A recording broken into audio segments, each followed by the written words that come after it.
हम लोग पढ़ने जा रहे हैं होमोजेनियस सिस्टम के बारे में। Solution of system of homogeneous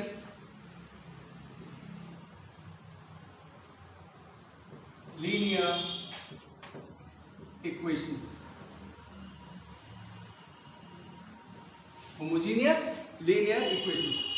homogeneous constant term नहीं रहेगा, याद रखें। a1x plus b1y plus c1z is equal to constant term 0 हो जाएगा। हर एक में वेरिएबल होगा और सबका पावर 1 है, इसलिए लीनियर, और सभी में है, सभी में वेरिएबल है होमोजेनियस, एक जैसा पावर है इसलिए होमोजेनियस। अगर यहाँ कांस्टेंट होता तो यहाँ तो वेरिएबल है ही नहीं, वेरिएबल का पावर क्या हो जाता है 0। यहाँ 1 1 1, यहाँ 0, सब जगह इक्वल पावर वेरिएबल पे नहीं है, इसलिए वो नॉन होमोजेनियस होता है। लेकिन अगर यहाँ कांस्टेंट नहीं है तो यहाँ पे सभी टर्म में वेरिएबल का पावर सेम है, होमोजेनियस। तो system of homogeneous linear equation. और 3 अननोन है तो सिस्टम होने के लिए कितने इक्वेशन चाहिए? 3 इक्वेशन चाहिए। a2x plus b2y plus c2z is equal to 0, a3x plus b3y plus c3z is equal to 0। यहां पे आप देखोगे कि ऐसा system, homogeneous system is always consistent. Homogeneous system, system of homogeneous, पहला point, homogeneous linear equations is always consistent. Inconsistent का सवाल ही नहीं उत्पन्न होता, ये हमेशा कंसिस्टेंट होता है। Is always consistent. Homogeneous system is always consistent, इसका हमेशा सॉल्यूशन मिलता है। It has one fixed solution, one fixed, और दूसरा भी हो सकता है, बट एक फिक्स सॉल्यूशन है, दूसरा मिले या ना मिले, बट एक फिक्स सॉल्यूशन है। x is equal to 0, y is equal to 0, z equal to, तीनों 0। That means x y z is equal to 0 0 0, तीनों का वैल्यू 0। देखो 0 अगर हम ये लेके चलते हैं, फर्स्ट में रखेंगे 0 0 0 तो कैलकुलेट में 0 राइट साइड आ जाएगा, सेटिस्फाई कर रहा है। सेकंड में भी रखेंगे तो 0 आ जाएगा, थर्ड में भी रखेंगे तो 0 आ जाएगा। इट मीन्स ये सॉल्यूशन हर एक इक्वेशन को सेटिस्फाई कर रहा है, इसलिए इस सिस्टम का ये एक सॉल्यूशन है। और चाहे कैसा भी, बिना सॉल्व किए ये जान रहे हैं, इसका मतलब कोई और दूसरा भी इक्वेशन आता तो भी सही होता, ये उसको भी सेटिस्फाई करता।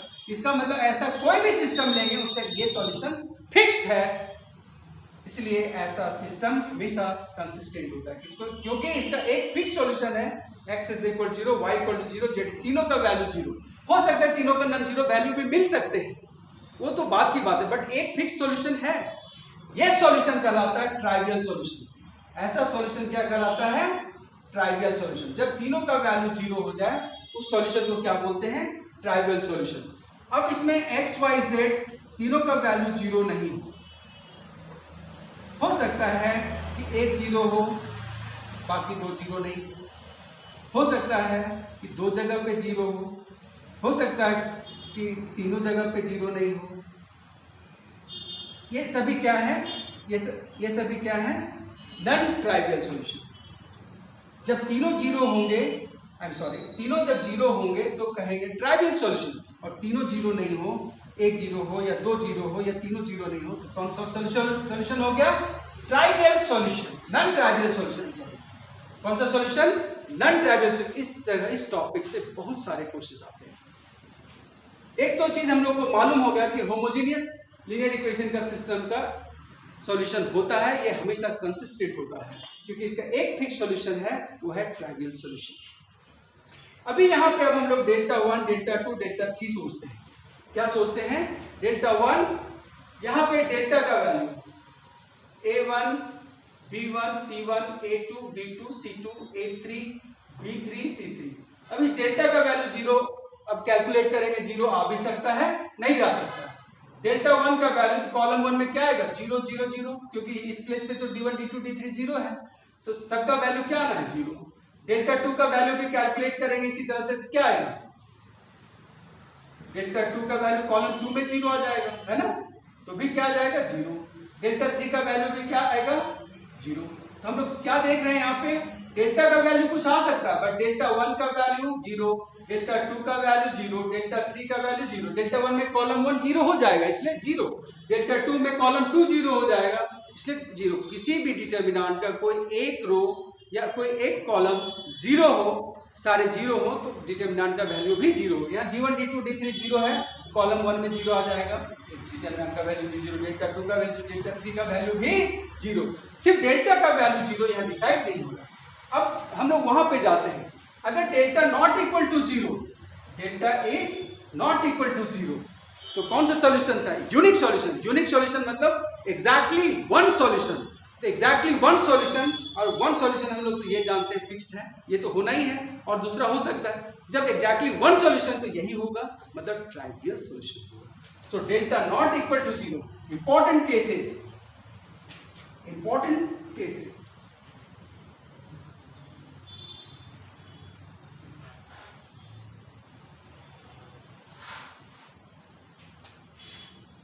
पहला हो गया कि ऐसा system is always consistent, system of homogeneous linear equations is always consistent. चलो भाई, ये तो पता चल गया।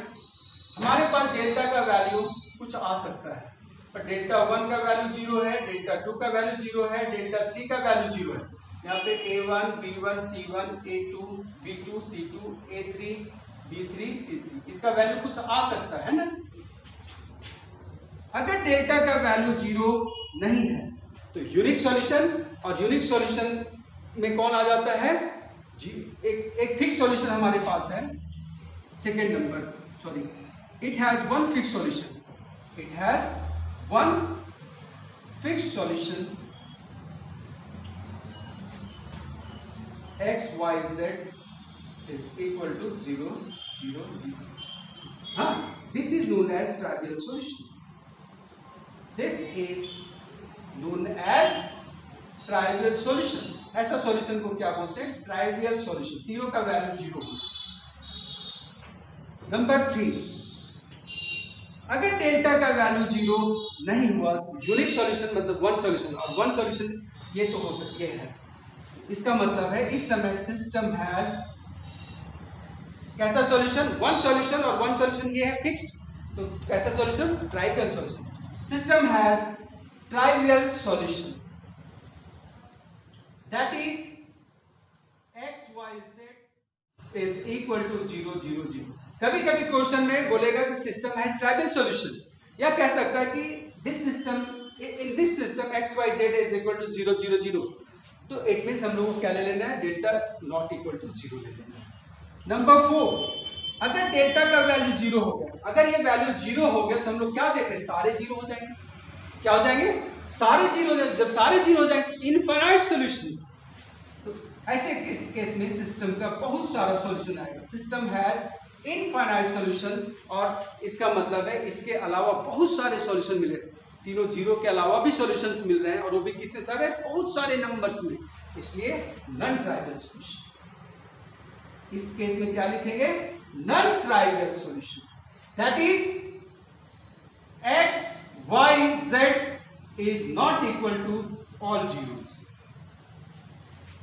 तो प्लीज प्लीज प्लीज याद रखेंगे, होमोजेनियस सिस्टम जब दिया रहेगा तो क्वेश्चन बहुत हमेशा आता है नॉन ट्राइवियल, कि इस सिस्टम का नॉन ट्राइवियल सॉल्यूशन मतलब डेल्टा 0 ले लेना। नॉन ट्राइवियल, नॉन बोलेगा तो इक्वल टू 0 लेना, यस 0, और ट्राइवियल बोलेगा तो नॉट 0, उल्टा सोचना। Trivial not equal 0, non trivial equal to 0। ठीक है, इसमें बहुत सारे क्वेश्चन आते हैं। Thank you. आगे की वीडियो में मैं इसका एग्जाम्पल्स दूंगा, आप लोग एंजॉय करोगे, बहुत अच्छा लगेगा, और बहुत सारे कॉम्पिटिशन से क्वेश्चंस आप सॉल्व कर पाओगे। Thank you.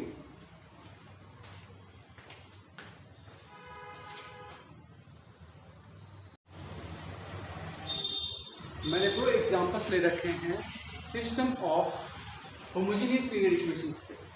पहला क्वेश्चन क्या कह रहा है कि for what value of lambda, lambda की किस वैल्यू के लिए this system has non trivial solution. What kind of solution? Non trivial solution. तो नॉन ट्राइवियल पहला क्वेश्चन, जब नॉन ट्राइवियल सॉल्यूशन है, since system has non trivial solution, उल्टा था ना, नॉन ट्राइवियल कहेगा तो डेल्टा जीरो लेना है, नॉन तो यस, और यहां ट्राइवियल तो नो, बस यही याद है। नॉन ट्राइवियल तो yes delta is equal to zero, और सिर्फ ट्राइवियल सॉल्यूशन करता तो नॉट इक्वल जीरो करते हैं। पर क्या कह रहा है, नॉन ट्राइवियल सॉल्यूशन, नॉन कहेगा तो इक्वल टू जीरो लेना है। डेल्टा डेल्टा क्या था, कोएफिशिएंट्स का determinant 3 -1 4 1 2 -3 6 5 lambda is equal to zero. अब चूंकि ये नंबर्स पे है, डायरेक्टली एक्सपैंड करो। अगर बहुत ज्यादा लेम्डा का टर्म बहुत जगह पे रहता तो प्रॉपर्टीज यूज करते डिटरमिनेंट सॉल्व करने का। 3 times 2 lambda plus 15 plus 1 into lambda plus 18 plus 4 into 5 minus 12 is equal to 0. 6 lambda plus 45 sorry, plus lambda plus 18 minus 7 minus 28 is equal to 0. Now 6 lambda plus 1 lambda, 7 lambda minus 10 minus 30 plus 35 is equal to 0. So lambda equal to minus 35 by 7, that is lambda is equal to minus 5, है ना। So simple। ऐसे question बहुत आते हैं, आप मतलब imagine नहीं कर सकते हो कि कितने आते हैं।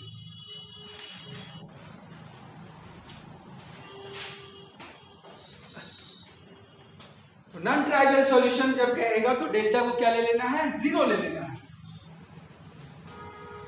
सेकेंड क्वेश्चन, सेकेंड एग्जांपल को अगर हम लोग देखें, इसमें क्या कह रहा है कि ABC are distinct, ABC are distinct मतलब अलग, डिफरेंट है, ये तीनों इक्वल नहीं है। और ये जो सिस्टम है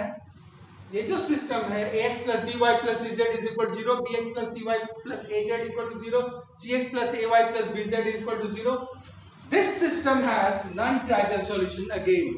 कैसा सॉल्यूशन, नॉन ट्राइवियल सॉल्यूशन। क्या ले लेंगे, delta is equal to zero, है ना।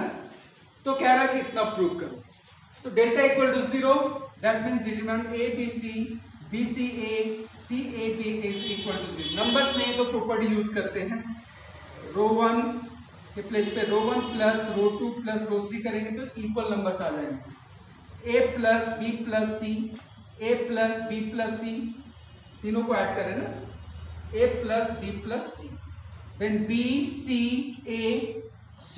a b is equal to 0, common आ जाएगा। a plus b plus c determinant 1 1 1, b c a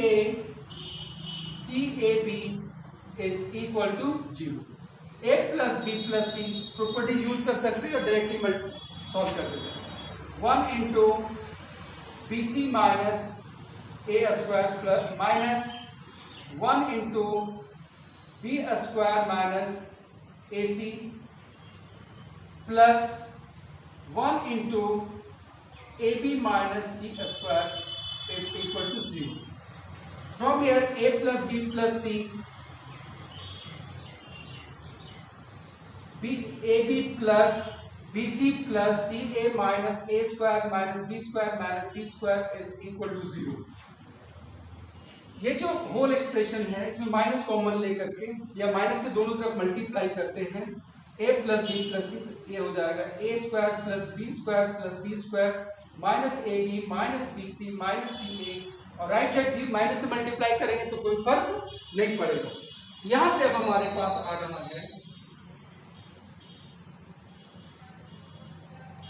a plus B plus सी। इस होल एक्सप्रेशन को कई बार हम लोग यूज कर चुके हैं। इतना इज इक्वल होता है half into A minus B का square plus B minus C का square plus C minus A का whole square is equal to 0। A plus B plus C into A minus B का square plus b minus C का square plus C minus A का whole square is equal to 0। यहाँ पे ये वाला factor 0 नहीं हो सकता। a माइनस बी का square plus b minus C का square plus c minus a का square can not equal to, अगर हम इस दोनों में से अब कोई 0 होगा, ये 0 हो सकता है, ये 0 नहीं हो सकता। अगर क्यों? क्योंकि अगर हम 0 लेते हैं तो स्क्वायर का सम कभी भी 0, किसी भी स्क्वायर का वैल्यू या तो 0 होगा या तो पॉजिटिव होगा, कभी भी नेगेटिव नहीं होगा। क्लियर है? तो चूंकि स्क्वायर का सम 0 आ रहा है तो पॉजिटिव लेंगे तो 0 नहीं आएगा, नेगेटिव तो आना नहीं। तो एक पॉसिबल सिर्फ तभी है जब 0, तीनों का वैल्यू 0 हो। इट मींस स्क्वायर का सम 0 तभी होगा जब हर एक का वैल्यू क्या हो जाए 0। b minus C equal to 0, c minus a is equal to 0, यहाँ से a is equal to b, b is equal to c, c is equal to this. हम लोग यहाँ से क्या मिल रहा है? a equal to b equal to c। But question में कहा हुआ है कि a b c कैसे हैं? डिस्टिंक्ट है, मतलब इक्वल नहीं है। तो ये अगर हम इसको इक्वल टू 0 लेते हैं तो हमारा तीनों इक्वल हो जाता है, जबकि क्वेश्चन में तीनों इक्वल नहीं है, इसलिए ये वाला पॉसिबल नहीं है। Since this can not be possible, क्यों? As A, B, C are distinct और डिफरेंट। तो डेफिनेटली अगर ये दो चीज का प्रोडक्ट 0 है, अगर ये 0 नहीं है तो डेफिनेटली क्या होगा? So A plus B plus C is equal to 0। Okay, thank you.